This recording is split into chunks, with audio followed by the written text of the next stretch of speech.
শ্রীলঙ্কায় নিহত শিশু জায়ানের লাশ আসছে বুধবার। সমবেদনা জানাতে শেখ সেলিমের বাসায় ভিড়। দেশে ফিরছেন আতঙ্কিত বাংলাদেশি পর্যটকরা।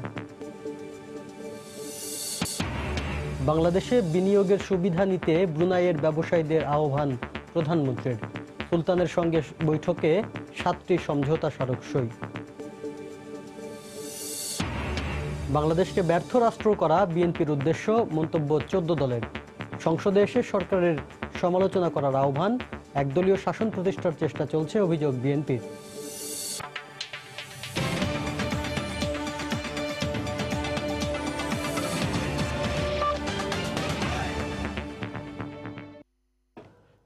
শুনছিলেন শিরোনাম। প্রবাসের সময়ের সঙ্গে আছি আমি শাফিন জাহিদ।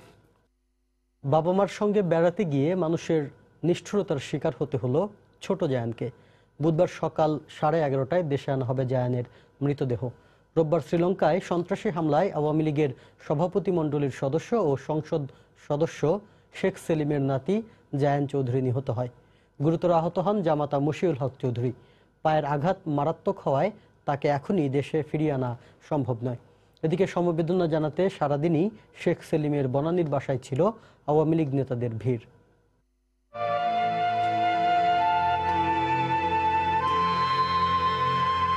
শোকের চাদরে আচ্ছন্ন শহর এক কলম্বো, মৃত্যুর মিছিলের যেন এক সীমাহীন গন্তব্য। সে শোক ছুঁয়ে গেছে প্রায় ৩,৫০০ কিলোমিটার দূরের ঢাকার বনানীর এই বাড়িটিকেও, যে বাড়ির বড় আদরের শিশু সন্তান এখন নিথর দেহে শুয়ে আছে কলম্বোর মর্গে। শোকাচ্ছন্ন তাই বাংলাদেশও। রোববার হামলার সময় কলম্বোর সংগ্রিলা হোটেলে অবস্থান করছিলেন আওয়ামী লীগের সভাপতি মণ্ডলীর সদস্য ও সংসদ সদস্য শেখ সেলিমের মেয়ে, জামাই ও নাতি জায়ান চৌধুরী ও জোহান চৌধুরী। হামলায় নিহত হন 8 বছরের জায়ান। মারাত্মক আহত হন জামাতা মশিউল হক চৌধুরীও। খবর পাওয়ার পরপরই পরিবারের বাকি সদস্যরা চলে যান শ্রীলঙ্কায়। দেশে থাকা শোকার্ত শেখ সেলিমকে সমবেদনা জানাতে সোমবার সকাল থেকে তার বনানীর বাসায় ভিড় করেন স্বজন ও শুভাকাঙ্ক্ষীরা। আসেন মন্ত্রিপরিষদের সদস্য, রাজনৈতিক নেতা ও সরকারি বেসরকারি কর্মকর্তারাও। নানাদের কাছে নাতিরা খুবই প্রিয় হবে, এটা স্বাভাবিক। এটা এই তাদের শোকটা, এই শোকের সমবেদনা জানানোর ভাষা আমাদের কারোই নাই। প্রধানমন্ত্রী যোগাযোগ করেছেন ওখান থেকে, আমাদের হাই কমিশনারই সব কিছু করতেছে। কারণ এখন তো ওখানে কারফিউ, সব আর কেউ চলাফেরা করতে পারে না। সেই সুবাদে হাই কমিশনের মেয়েটাকে হাই কমিশনের বাসায় নিয়ে যাওয়া হয়েছে। আপনারা সবাই দোয়া করেছেন। নানা শেখ সেলিমের বাড়িতে এসে কান্নায় ভেঙে পড়েন জায়ানের দাদাও। বঙ্গবন্ধুর পরিবারের সদস্য, আত্মীয় স্বজনদের সাথে শোকাচ্ছন্ন সময় কাটান শেখ সেলিম। জানা গেছে জামাতা মশিউলের 2 পা মারাত্মকভাবে জখম হলেও বর্তমানে তিনি আশঙ্কামুক্ত। চিকিৎসা চলবে শ্রীলঙ্কাতেই। আর বুধবার দুপুরে ফিরিয়ে আনা হবে শিশু জায়ানের মরদেহ। তার পা দুটাতে খুব ড্যামেজ হয়েছে, কাজে এটা নিয়ে তো তাকে কোথাও ট্রান্সফার করা যাবে না। সহানুভূতি জানানোর কিন্তু ভাষা আসলেও নাই। এরকম মর্মান্তিক মৃত্যু যাতে কারো না হয়, আর আমাদের দেশ কমপক্ষে যাতে জঙ্গিবাদ, সন্ত্রাস এবং এই সমস্ত অরাজকতা থেকে মুক্ত থাকে সবসময়। আগামী পরশুদিন সকালে লঙ্কান এয়ারলাইন্সের বিমানে ঢাকা এয়ারপোর্টে বুঝবেন। নামাজ জানাজার পরে বনানী কবরস্থানেই তাকে সমাধিস্থ করা হবে। জায়ান ও মশিউল হক ছাড়া এখন পর্যন্ত শ্রীলঙ্কার ঘটনায় আর কোনো বাংলাদেশের হতাহতের খবর পাওয়া যায়নি। আফজাল হোসেন, সময় সংবাদ, ঢাকা। প্রবাসের সময়ে আরও থাকছে। মাওয়ার ইয়ার্ড থেকে জাজিরা প্রান্তে পিলারের কাছে নেওয়া হয়েছে পদ্মা সেতুর 11তম স্প্যান। মঙ্গলবার বসানো হলে দৃশ্যমান হবে 1650 মিটার।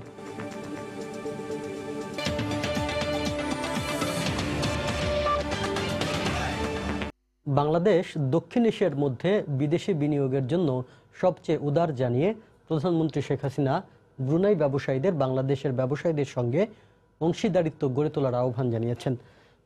ব্রুনাইয়ে 3 দিনের রাষ্ট্রীয় সফরের দ্বিতীয় দিনে বাংলাদেশ ব্রুনাই বিজনেস ফোরাম আয়োজিত অনুষ্ঠানে একথা বলেন তিনি। এ সময় প্রধানমন্ত্রী ব্রুনাইয়ের ব্যবসায়ীদের সামনে বাংলাদেশের অর্থনৈতিক স্থিতিশীলতা এবং ক্রমবর্ধমান বিনিয়োগের চিত্র তুলে ধরেন। এর আগে সোমবার সকালে ব্রুনাইয়ের সুলতান হাসান আল বলকিয়ার সঙ্গে দ্বিপক্ষীয় বৈঠক করেন প্রধানমন্ত্রী শেখ হাসিনা। বৈঠকে ব্রুনাই ও বাংলাদেশের মধ্যে 7টি সমঝোতা স্মারক সই হয়। ব্রুনাই সফরের দ্বিতীয় দিনে বেশ কিছু রাষ্ট্রীয় কর্মসূচিতে অংশ নেন প্রধানমন্ত্রী শেখ হাসিনা। স্থানীয় সময় সোমবার বিকেলে বাংলাদেশ ব্রুনাই বিজনেস ফোরাম আয়োজিত অনুষ্ঠানে যোগ দেন সরকার প্রধান। এতে প্রধানমন্ত্রীর সফরসঙ্গী হিসাবে FBCCI এর নেতা সহ ব্যবসায়ী প্রতিনিধি ও ব্রুনাই চেম্বার অব কমার্সের নেতারা অংশ নেন। অনুষ্ঠানে প্রধানমন্ত্রীর উপস্থিতিতে দুদেশের ব্যবসায়ী পর্যায়ে পেশাগত দক্ষতা উন্নয়ন ও প্রশিক্ষণ সহ 3টি চুক্তি স্বাক্ষর হয়। পরে প্রধানমন্ত্রী তার বক্তব্যে বলেন, বাংলাদেশ এখন স্থিতিশীল বিনিয়োগের জন্য প্রতিযোগিতায় উঠে এসেছে। বাংলাদেশকে দক্ষিণ এশিয়ার সবচেয়ে উদার বৈদেশিক বিনিয়োগ সুবিধাগুলোর মধ্যে অন্যতম বলেও উল্লেখ করেন প্রধানমন্ত্রী। The second largest economy in South Asia and 41st in the world in terms of national GDP, Bangladesh economy is moving on a solid macroeconomic stability, vibrant private sector, and increasing trends of trade and investments. তিনি বাংলাদেশের তৈরি পোশাক, জাহাজ শিল্প ও IT খাতে বিনিয়োগের সম্ভাবনার কথা তুলে ধরে ব্রুনাই ব্যবসায়ীদের বাংলাদেশে বিনিয়োগের আহ্বান জানান। We are the second largest ready-made garments exporter in the world, next to China. Bangladesh is emerging rapidly as a major global hub for quality medicine. Shipbuilding has drawn global attention by producing world-class ocean-going vessels. Software is yet another promising industry in Bangladesh. এর আগে সোমবার সকালে ব্রুনাইয়ের সুলতান হাসান আল বলকিয়ার সঙ্গে দ্বিপাক্ষিক বৈঠক করেন প্রধানমন্ত্রী শেখ হাসিনা। বৈঠকে দুদেশের মধ্যে কৃষি খাতে বৈজ্ঞানিক সহযোগিতা, জ্বালানি ও সংস্কৃতি খাতে বেশ কিছু সমঝোতা স্মারক সই হয়। এছাড়া দুদেশের কূটনৈতিক ও সরকারি পাসপোর্টধারীদের ভিসা ছাড়া ভ্রমণের বিষয়ে কূটনৈতিক পত্র বিনিময় হয়। ফেরদৌস লিপি, সময় সংবাদ। বিএনপিকে আবারও সংসদে যোগ দেওয়ার আহ্বান জানিয়ে 14 দল নেতারা বলছেন, সংসদে না এলে রাজনৈতিকভাবে আরও দেউলিয়াত্বের দিকে এগিয়ে যাবে দলটি। সোমবার ঐতিহাসিক মুজিবনগর দিবস উপলক্ষে রাজধানীতে আলোচনা সভায় একথা বলেন বক্তারা। বাংলাদেশকে ব্যর্থ রাষ্ট্রে পরিণত করতে বিএনপি নানা ষড়যন্ত্র করছে বলেও অভিযোগ করেন তারা। বিএনপি জামাতের এই ষড়যন্ত্রের বিরুদ্ধে আমাদের সবাইকে রুখে দাঁড়াতে হবে। এই অপশক্তিকে রাজনীতি থেকে বিদায় করতে না পারলে বাংলাদেশের সুস্থ রাজনীতি, শান্তি কোন অবস্থাতেই ফিরে আসবে না। তাদের লক্ষ্য হচ্ছে বাংলাদেশকে ব্যর্থ রাষ্ট্রে পরিণত করা। এরা বাংলাদেশে ক্যান্সারের বিষ ফোড়া। যতদিন এই বিষ ফোড়া আমাদের শরীরে থাকবে, ততদিন এই বাংলাদেশের উন্নয়ন অগ্রগতি স্বাভাবিকভাবে চলার ক্ষেত্রে বারবার আঘাত আসবে, বারবার হোঁচট খাবে। যারা মনে করেন বিএনপি জামাত রাজনীতির মঞ্চ থেকে বিদায় হলে গণতন্ত্র দুর্বল হয়, তাদের আমি উত্তরে বলতে চাই, গণতন্ত্র দুর্বল হয় না। গণতন্ত্র দুর্বল থাকে যদি জঙ্গি জামাত বিএনপি রাজনীতির মঞ্চে উঁকি ঝুঁকি মারতে থাকে। সংসদে যোগদান না করার মধ্য দিয়ে যে সামান্যতম যে প্রতিনিধিত্ব দলের বিরোধী দল হিসেবে রয়েছে, সেটারও অবসান ঘটবে। আরও রাজনৈতিক দেউলিয়াত্বের মধ্যে তারা চলে যাবে। বিএনপির বন্ধুদের বলতে চাই, আপনাদের ডেট লাইন 30 এপ্রিল, 30 তারিখের মধ্যে সিদ্ধান্ত দিতে হবে পার্লামেন্টে যাবেন কি যাবেন না। না হলে আপনার সংসদ সদস্য থাকবেন, মনে রাখবেন। যদি সাহস থাকে পার্লামেন্টে যে গলা উঁচু করে কথা বলে, পার্লামেন্টে না আসেন, আপনাদের আমল যাবে, সারাও যাবে। বেগম জিয়াকে মুক্ত করতে দুর্বার গণ আন্দোলন গড়ে তুলতে নেতাকর্মীদের প্রতি আহ্বান জানিয়েছেন বিএনপি মহাসচিব মির্জা ফখরুল ইসলাম আলমগীর। সোমবার বিকেলে জাতীয় প্রেস ক্লাবে আয়োজিত অনুষ্ঠানে বক্তব্য রাখেন তিনি। মির্জা ফখরুল বলেন, পরিকল্পিতভাবে দেশকে গণতন্ত্রহীন করা হচ্ছে। সুপরিকল্পিত ষড়যন্ত্র চক্রান্তের মধ্য দিয়ে বাংলাদেশকে গণতন্ত্রবিহীন করা হচ্ছে। রাষ্ট্রের সমস্ত গণতান্ত্রিক প্রতিষ্ঠানগুলোকে ভেঙে দিয়ে আজকে এক দলীয় শাসন ব্যবস্থা প্রবর্তন করার চেষ্টা। গণতন্ত্রকে রক্ষা করবার জন্য, আমাদের গণতন্ত্রের মাতা দেশের নেতৃত্বকে মুক্ত করবার জন্য আমাদের আজকে সকলকে ঐক্যবদ্ধ হয়ে আজকে আন্দোলন, দুর্বার আন্দোলন করে তুলতে হবে। প্রবাসের সময় আরো থাকছে, ভারতে লোকসভা নির্বাচন ঘিরে বিজেপি তৃণমূল বাকযুদ্ধ চলছেই। মঙ্গলবার তৃতীয় দফায় পশ্চিমবঙ্গের 5টি সহ সারা দেশে 115টি আসনে ভোট।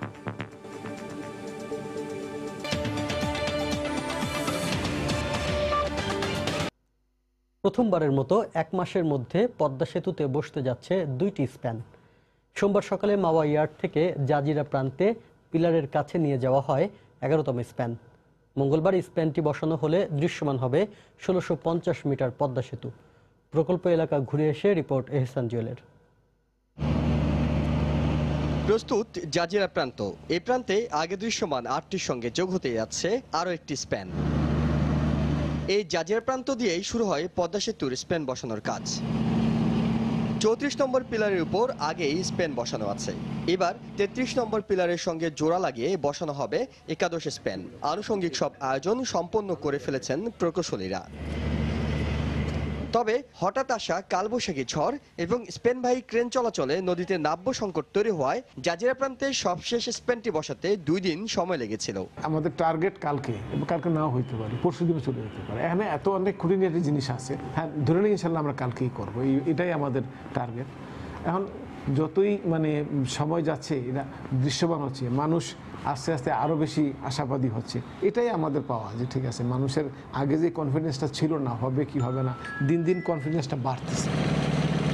মহাপ্রান্তে স্প্যান বসাতে নদীর পাড় থেকে দূরত্ব বেশি না হওয়ায় যেদিন স্প্যান বসানো হয় সেদিনই এটি ইয়ার্ড থেকে নিয়ে যাওয়া হয়। তবে জাজিরা স্প্যানটি নির্ধারিত পিলারের কাছে নিয়ে যেতে 5 কিলোমিটারের বেশি পথ পাড়ি দিতে হবে বলে সোমবার সকালেই রওনা দিয়েছে স্প্যানবাহী ক্রেন। নদীর 2 প্রান্তে এখন একসঙ্গে বসানো হচ্ছে স্প্যান। সময়ের সাথে সাথে পাল্লা দিয়ে তাই বাড়ছে সেতুর দৈর্ঘ্য। 11 এই স্প্যানটি বসানোর মধ্য দিয়ে আপাতত দৃশ্যমান হচ্ছে 1650 মিটারের সেতু। তবে আসার কথা হলো আগে একটির পর অন্য একটি স্প্যান বসাতে যে দীর্ঘ বিরতি পড়ত সেটি এখন অনেক বেশি কমে এসেছে। এহসান জুয়েল, সময় সংবাদ, জাজিরা, শরীয়তপুর। রাজধানীর বেদখল হওয়া খাল উদ্ধার ও রক্ষণাবেক্ষণের দায়িত্ব নিতে চায় বিআইডব্লিউটিএ। সংস্থাটির দাবি, পানি প্রবাহ নিশ্চিত এবং নদীর সঙ্গে সরাসরি সংযোগ না থাকলে সচল হবে না খালগুলো। ওয়াসা এবং সিটি কর্পোরেশনের তুলনায় জনবল, অভিজ্ঞতা এবং যন্ত্রপাতির সক্ষমতা বিবেচনায় এই উদ্যোগ নিতে চায় তারা। বিষয়টিকে স্বাগত জানিয়ে ঢাকা ওয়াসার মন্তব্য, সাময়িকভাবে নয় পূর্ণ দায়িত্ব নিতে চাইলে আপত্তি নেই। মিজানুর রহমান খবিরের রিপোর্ট। কয়েক দশক আগেও রাজধানীর বুক চিরে বয়ে যাওয়া 65টি খাল দখল দূষণে হারিয়ে গিয়ে 26টিতে এসে দাঁড়িয়েছে। তবে এগুলোর বেশিরভাগই সুয়ারেজ লাইন হিসেবে ব্যবহৃত হয়, কোথাও বা অস্তিত্ব একেবারেই হারিয়েছে। অভিযোগ রয়েছে, খাল থেকে কঠিন বর্জ্য না তুলে কেবল ভাসমান আবর্জনা তোলার কারণে নাব্য থাকে না এগুলোতে। দখলমুক্ত করার নামে সাময়িক উচ্ছেদেও মেলে না কোনো সুফল।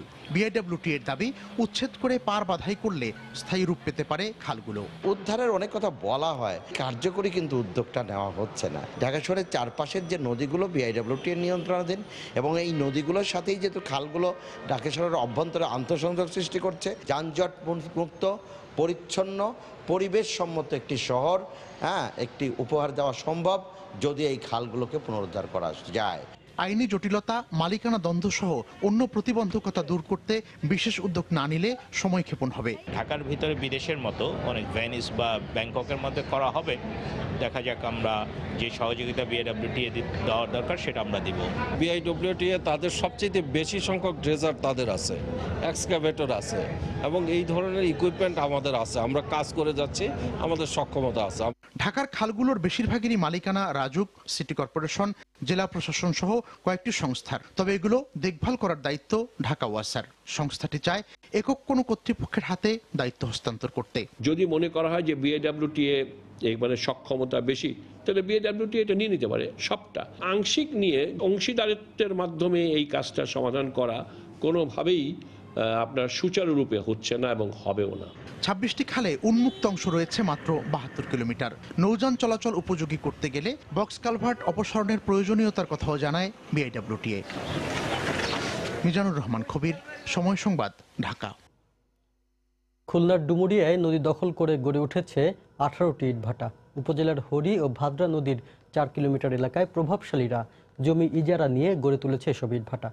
এতে নদীর গতিপথ পরিবর্তন হওয়ায় ভাঙনের হুমকির মুখে রয়েছে পার্শ্ববর্তী কয়েকটি বাজার ও কয়েকশো ঘরবাড়ি।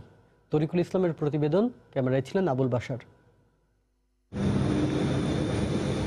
খুলনার ডুমুরিয়া উপজেলায় হরি ও ভদ্রা নদীর পাড় ঘেঁষে প্রভাবশালীরা গড়ে তুলেছে ইটভাটা। ভাটা মালিকরা ইজারাকৃত জমি ছাড়াও নদীর জমি অবৈধভাবে দখল করে তৈরি করেছেন এসব ইটভাটা। শুধু তাই নয়, পলিমাটি পাওয়ার জন্য নদীর মধ্যে বাঁধ দিয়ে কাটা হয়েছে ছোট ছোট পুকুরও। এসব কারণে নদীর নাব্য হারানোর সাথে সাথে পাল্টে যাচ্ছে এর গতিপথ। অন্যদিকে অপর পাড়ে ভাঙনের ফলে হুমকির মুখে পড়েছে সেতু ও উপজেলার চহেরা গ্রামের প্রায় 400 ঘরবাড়ি। তবে ইটভাটা মালিকরা অবৈধ দখলের বিষয়টি অস্বীকার করেছেন। নদী ভরাট করে নেওয়ার ফলে সাইডের নদীগুলো ভেঙে যাচ্ছে। কয়লা যেটা ব্যবহার করে এ অত্যাধিক গন্ধ, গাছের ফলন হয় না এখন। এখানকার শিশুরা তো আসলে এখানে কাশি, তারপরে বিভিন্ন ধরনের ইতিমধ্যে রোগ দেখা দিচ্ছে। সরকার কাছে একটাই দাবি যে বাটাগুলো উচ্ছেদ করে দিক। জেলা প্রশাসনের অর্থ দিয়ে আমি আবেদন করে রাখছি, তাদের কাছ থেকে আমার কোনো অডিট আসে না এখনো পর্যন্ত। পরিবেশের লাইসেন্স, বাটার ব্রিকফিল্ডের লাইসেন্স, বিএসটিআই আমাদের সব আপ টু ডেট। গভর্নমেন্টের রেভিনিউ যেটা আমরা প্রতি বছর দিয়ে ছাড়পত্র পর্যন্ত আমাদের গোছানো আছে। পরিবেশ অধিদপ্তরের পরিচালক অবশ্য বলছেন, পরিবেশ দূষণের বিষয়ে সরজমিনে পরিদর্শনের পর ব্যবস্থা নেওয়া হবে। নদী কমিশন একটা সিদ্ধান্ত নিয়েছে যে নদীর দুই পাশে কোনো ইটভাটা থাকবে না। এই সিদ্ধান্তের আলোকে আমরা কোনো নতুন ইটভাটার ছাড়পত্র বা করার অনুমতি আমরা দিচ্ছি না নদীর পাড়ে।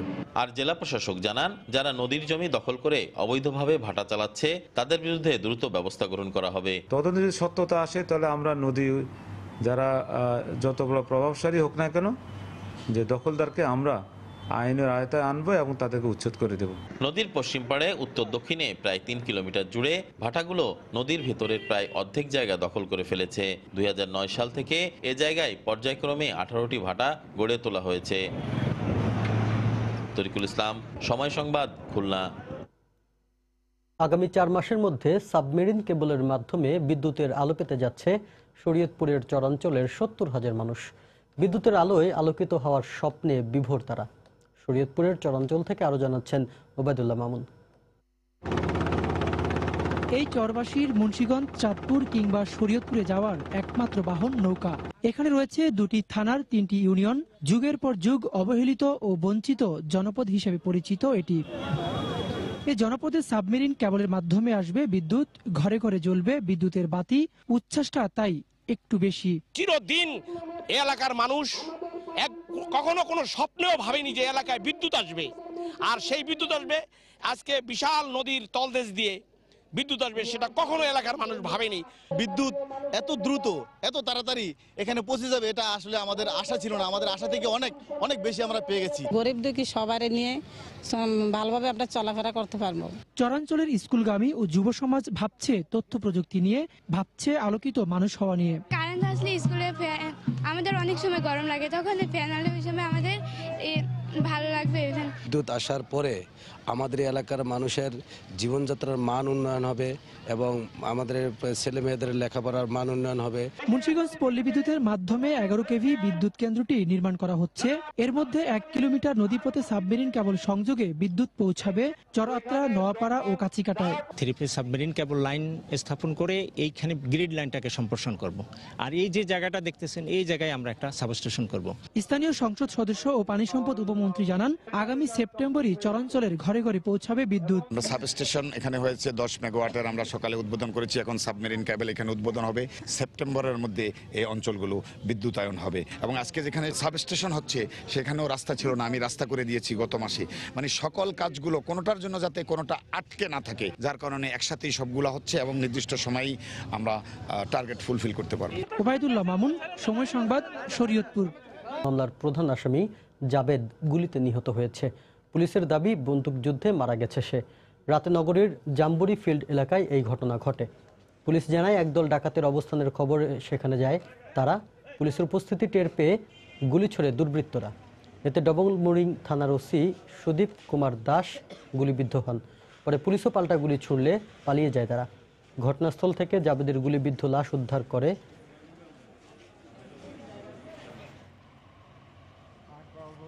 গোলাগুলির পরে পরিস্থিতি শান্ত হয়ে আসে।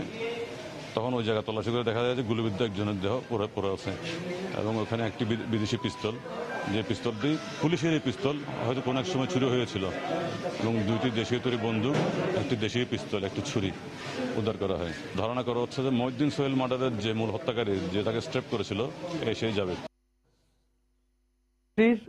স্বীকৃতি চাইতে গিয়ে লক্ষ্মীপুরে আগুন হামলার শিকার তরুণী ঢাকা মেডিকেলের বার্ন ইউনিটে মারা গেছেন। এ ঘটনায় 4 জনকে আটক করা হলেও অভিযুক্ত স্বামী পলাতক রয়েছে। শাহিনুরের জন্য বিলাপ করার কেউ নেই, স্বজন পাড়া প্রতিবেশী, বিদায়ের বেলা কাছে নেই কেউ। চেয়েছিলেন স্ত্রীর স্বীকৃতি, আর এতেই ঝলসে দেওয়া হয় তাকে। ঢাকা মেডিকেলের বার্ন ইউনিটে চিকিৎসাধীন ছিলেন। 30 ঘন্টার লড়াই শেষে থেমে যেতে হলো তাকে। আমরা রাতে যখন পাই তখন থেকে রোগীটা খুব খারাপ ছিল। সকালবেলাও আমরা ফলো আপ দিই, দেখার পরে দেখা যায় যে তার স্যাচুরেশন অনেক কম ছিল এবং সম্ভবত বলা যায় যে আসলে ইনহেলেশন ইনজুরি ছিল তার। 1.5 বছর আগে মুঠোফোনের সম্পর্কের জেরে কমলনগর আইয়ুবনগর এলাকার সালাউদ্দিনের সঙ্গে চট্টগ্রামের রাউজানের মেয়ে শাহানুরের বিয়ে হয়। শুক্রবার বিকেলে স্ত্রীর স্বীকৃতি পেতে ওই এলাকায় যান শাহানুর। এ সময় সালাউদ্দিনের আগের স্ত্রী ও 2 সন্তানের সামনে স্ত্রীর মর্যাদা দাবি করলে সালাউদ্দিনের সঙ্গে বাগবিতণ্ডা হয় তার। পরে রোববার বিকেলে ইউপি মেম্বারের কাছে গেলে বিয়ের কাগজপত্র আনতে পরামর্শ দেওয়া হয়, কিন্তু কাগজ আনতে যাওয়ার কিছুক্ষণ পরেই তার শরীরে কেরোসিন ঢেলে আগুন ধরিয়ে দেওয়া হয়। আগুনের কারণে কিছু দেখা না, পরে আমরা ফানে নিয়ে আসিনি, পরে মহিলা দলা ধরে গেছিল এটার ভিতরে। তোমাকে আগুনটা কে দিছে তোমার গায়ে? তখন বললে যে আমার স্বামী আমাকে আগুন দিচ্ছে। বর্বর এই ঘটনার বিচারের দাবি করেছেন শাহানুরের স্বজনরা। এটা সুষ্ঠু ন্যায় বিচার চাই যেন আর কারো এই বিচার ঘটনা না হোক। এই ঘটনা তদন্তে এরই মধ্যে কাজ শুরু করেছে পুলিশ। এই মামলায় যারা যারা জড়িত আছে কাউকে আমরা ছাড় দিব না, আইনের আওতায় অবশ্যই আনবো এবং যথাযথ বিচারের ব্যবস্থা আমরা করব। ঘটনায় জড়িত সন্দেহে 4 জনকে আটক করা হলেও পলাতক রয়েছে অভিযুক্ত স্বামী সালাউদ্দিন ও তার স্ত্রী। তরিকুল ইসলাম সৌরভ, সময় সংবাদ, ঢাকা। ধর্ষণমুক্ত নিরাপদ দেশ চাই, মা বোনদের নিরাপত্তা চাই, এমন স্লোগানে মাদ্রাসা ছাত্রী নুসরাত জাহান রাফি হত্যাকাণ্ডে জড়িতদের দ্রুত বিচারের দাবিতে ফেনীসহ দেশের বিভিন্ন স্থানে সোমবার মানববন্ধন হয়েছে। বাংলাদেশ পূজা উদযাপন পরিষদের উদ্যোগে এই কর্মসূচি থেকে নুসরাত হত্যার বিচার চান বিভিন্ন শ্রেণী পেশার মানুষ। দাবি জানান নারীর নিরাপত্তা সহ সহিংসতা বন্ধে কঠোর আইন প্রণয়নের। ফেনী সোনাগাজীর মাদ্রাসা ছাত্রী নুসরাত রাফির হত্যাকারীদের কঠোর শাস্তির দাবিতে উত্তাল পুরো দেশ, ধ্বনিত হচ্ছে প্রতিবাদী স্লোগান। কেন্দ্রীয় কর্মসূচির অংশ হিসেবে সোমবার সকালে বাংলাদেশ পূজা উদযাপন পরিষদ জেলা শাখার উদ্যোগে ফেনী শহরের শহীদ মিনারের সামনে মানববন্ধনের আয়োজন করা হয়। এতে অংশ নেন সংগঠনটির নেতাকর্মীরা ছাড়াও বিভিন্ন শ্রেণী পেশার মানুষ। নির্যাতন, দর্শন এগুলা বাড়ছে, ভবিষ্যতে যেহেতু দর্শন নির্যাতন না হয় প্রশাসনিকভাবে আরো জোরালোভাবে ব্যবস্থা নেওয়ার জন্য। নারীর সহিংসতা বন্ধ এবং নুসরাত জাহান রাফিকে যারা নির্মমভাবে আগুনে পুড়িয়ে হত্যা করেছে সবাই এর দৃষ্টান্তমূলক শাস্তি দাবি চাই। আগামীতে কেউ আইনের আশ্রয় চেয়ে অথবা নিরাপত্তা চেয়ে যেন বিধ্বস্ত না হয় অথবা তাকে আর পুড়ে মরতে না হয়। রংপুর প্রেস ক্লাবের সামনেও এই মানববন্ধন কর্মসূচির আয়োজন করা হয়। এ সময় বক্তারা নুসরাত সহ দেশব্যাপী নারী নির্যাতন ও ধর্ষণের ঘটনায় জড়িতদের দৃষ্টান্তমূলক শাস্তির দাবি জানান। নুসরাত জাহান রাফির হত্যার বিচারের দাবিতে প্রতিবাদ অব্যাহত ছিল যশোরেও। কর্মসূচি থেকে নারী নিরাপত্তা সহ সহিংসতা বন্ধে কঠোর আইন প্রণয়নের দাবি জানান বিভিন্ন সামাজিক, সাংস্কৃতিক ও রাজনৈতিক দলের নেতাকর্মী সহ বিভিন্ন শ্রেণী পেশার মানুষ। দিনাজপুরে হিন্দু, বৌদ্ধ, খ্রিস্টান ঐক্য পরিষদ ও বাংলাদেশ পূজা উদযাপন পরিষদ জেলা শাখার ব্যানারে ঘণ্টাব্যাপী মানববন্ধনের আয়োজন করা হয়। বক্তারা অভিযোগ করেন, বিচারহীনতার কারণে অপরাধ করে পার পেয়ে যাওয়ায় নারীর প্রতি সহিংসতা, হত্যা, ধর্ষণের মতো ঘটনা বেড়েই চলছে।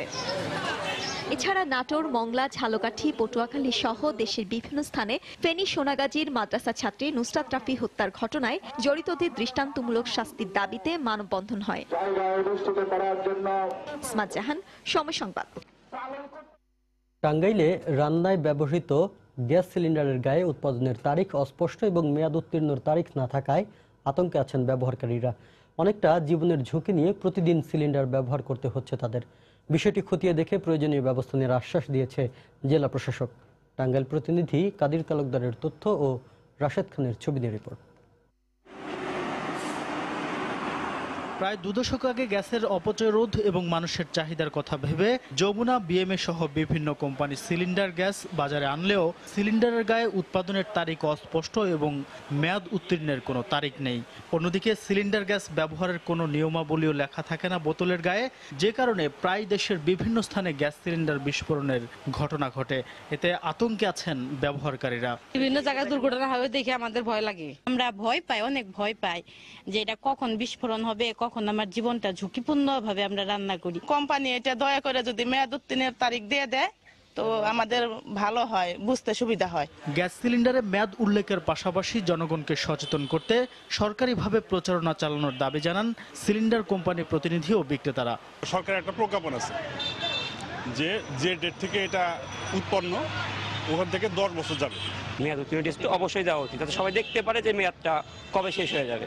একটা সিলিন্ডারের মধ্যে কি কি লেখা যাবে সেইখানে কোথাও স্পষ্ট করে বলা নাই যে এটা এক্সপায়ার ডেট লিখতে হবে। সিলিন্ডারের গায়ে উৎপাদন ও উত্তীর্ণের তারিখ সহ যাবতীয় দিক নির্দেশনা দেয়া থাকলে দুর্ঘটনার পরিমাণ কমে আসবে বলে মনে করছেন ফায়ার সার্ভিসের এই কর্মকর্তা। টেস্টিং সময় লেখা নাই, শুধু উৎপাদন ডেটটা লেখা আছে। এ কারণে জনগণ কিনে নেওয়া এটা বুঝতে পারে না, সতর্ক হতে পারে না, যে কারণে দুর্ঘটনা করতেছে মানুষের না জানার কারণে।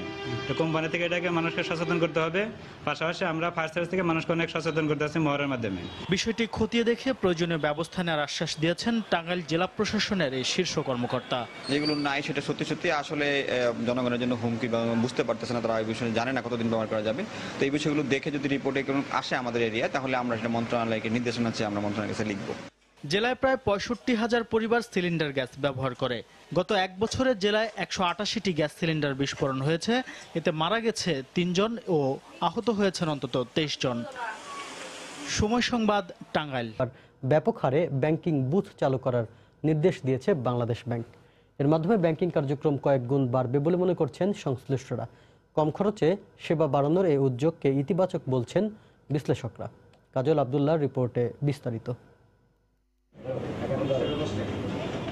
একটি ব্যাংকে নতুন শাখা চালু করতে প্রয়োজন হয় অফিস, ডেকোরেশন, বিভিন্ন বিভাগের জনবল সহ বিশাল ব্যবস্থাপনা। গ্রাহক চাহিদার বিপরীতে পরিচালন ব্যয় বিবেচনা করেই নতুন একটি শাখা চালুর পরিকল্পনা নেয় সংশ্লিষ্ট ব্যাংক। এক্ষেত্রে অনেক সময় পিছিয়ে পড়ে ব্যাংকিং কার্যক্রম, সেবা বঞ্চিত হন সাধারণ মানুষ। এজন্য শহর থেকে প্রান্তিক পর্যায় পর্যন্ত সাধারণ মানুষকে ব্যাংকিং সেবার আওতায় আনতে সারা দেশে ব্যাংকিং বুথ খোলার নির্দেশ দিয়েছে বাংলাদেশ ব্যাংক। এটা যদি আমরা ব্যাপক আকারে করতে পারি, ব্যাংকিং সেবাটা আরো বেশি সংখ্যক মানুষের কাছে পৌঁছে যাবে এবং সেটা এজেন্ট ব্যাংকিং এর মাধ্যমে যেমন পল্লী এলাকায় পৌঁছে যাচ্ছে, ব্যাংকিং বুথের মাধ্যমে একটা শহর এলাকায়ও বিস্তার লাভ করবে। বুথে হয় কি খরচটা অনেক কম হবে, ফলে কস্ট বেনিফিট অ্যানালাইসিসে আমরা খুব দ্রুত রাষ্ট্র মালিকানাধীন ব্যাংক যেমন পৌঁছে গেছি, আমার ধারণা এই বুথ সিস্টেমের মাধ্যমে প্রাইভেট ব্যাংক বেশি উপকৃত হবে। কেন্দ্রীয় ব্যাংকের নির্দেশনায় বলা হয়েছে ব্যাংকিং বুথ নিকটস্থ পূর্ণাঙ্গ শাখার নিয়ন্ত্রণে থাকবে। বুথটির স্পেস হবে সর্বোচ্চ 1000 বর্গফুট এবং সুষ্ঠুভাবে পরিচালনার জন্য থাকবেন কমপক্ষে 2 জন কর্মকর্তা। এছাড়া শাখার চেয়ে বুথের মাধ্যমে যে কোনো সেবার চার্জ, ফি, কমিশন কম ছাড়া বেশি হবে না। বিশ্লেষকরা বলছেন এসব উদ্যোগে সাধারণ মানুষ উপকৃত হওয়ার পাশাপাশি লাভজনক হবে আর্থিক প্রতিষ্ঠানও। এটা সবচেয়ে বেশি কার্যকর হবে গার্মেন্টস যে সমস্ত এলাকাতে আছে সেই সব জায়গাতে। 10টা গার্মেন্টস ফ্যাক্টরিতে যদি 10টা বুথ তৈরি করা যায়, একটা শাখা থেকেই আমি 10টি গার্মেন্টসে কিন্তু সেবা দিতে পারি। শাখা, বুথ, এজেন্ট, এই 3টাকে যদি মেলানো যায়, এটা একটা বিপ্লব হবে আমি মনে করি। নির্দেশনার পর কেন্দ্রীয় ব্যাংকের কাছে প্রয়োজন সাপেক্ষে চাহিদাপত্র দেওয়া শুরু করেছে ব্যাংকগুলো। অনুমতি পাওয়ার পরই প্রাথমিকভাবে শহর অঞ্চলে কার্যক্রম শুরু হবে বলে জানান ব্যাংক সংশ্লিষ্টরা। কাজল আব্দুল্লাহ, সময় সংবাদ, ঢাকা।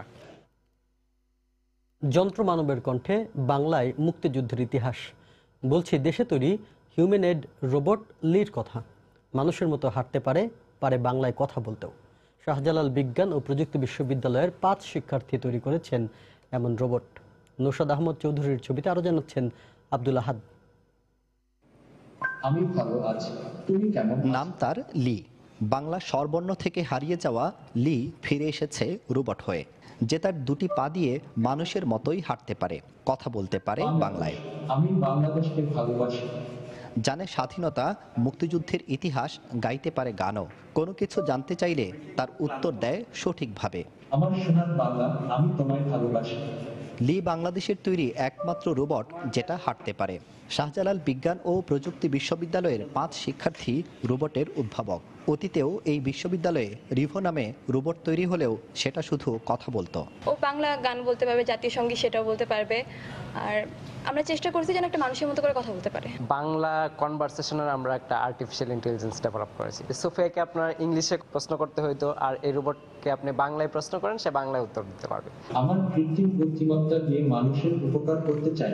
আগামীর পৃথিবী হবে রোবটের।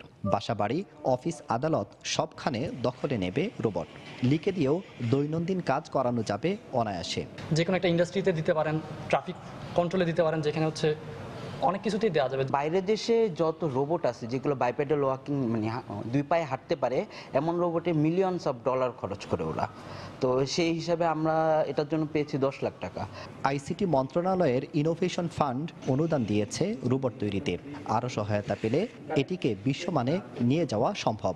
আসিমো এখন ওয়ার্ল্ডের অনেক ইন্টেলিজেন্ট একটা রোবট, যেটা কিনা সবচেয়ে স্মুথ হাঁটতে পারে। আমাদেরকে যদি ইনাফ ফান্ড, ইনাফ স্পেস দেওয়া হয় এবং আমরা যদি সময় দেই, আমরাও আশা করতেছি যে ভবিষ্যতে আমরা ওই ধরনের রোবট তৈরি করতে পারবো।